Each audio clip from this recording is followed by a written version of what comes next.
આજના દિવસે આપણે સ્કૂલમાં સાંસ્કૃતિક કાર્યક્રમ રાખવાનો છે. ચાલો તમને હું બતાવું સાંસ્કૃતિક કાર્યક્રમ કઈ રીતે થાય છે, કઈ રીતે શું થાય છે. અને વિડીયોમાં નવા આવે તો લાઈક કરી દેજો, સબસ્ક્રાઇબ કરતા જજો. ચાલો બતાવું તમને નજારો.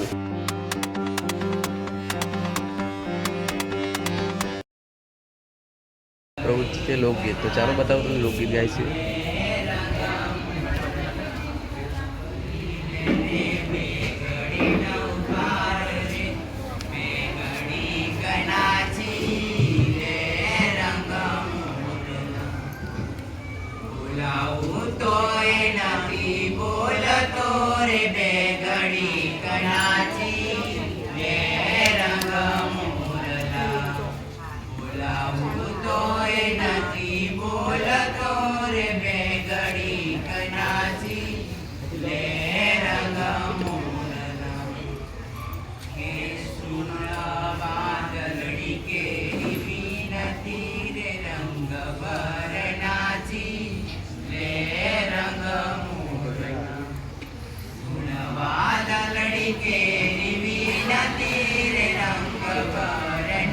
હવે લઈને આવી ગયા છે ભેજાવાળા ડૉક્ટરનું નાટક. એટલે ચાલો તેમની ઝલક થોડીક બતાવું તમને અને વિડીયો લાઈક કરી દેજો.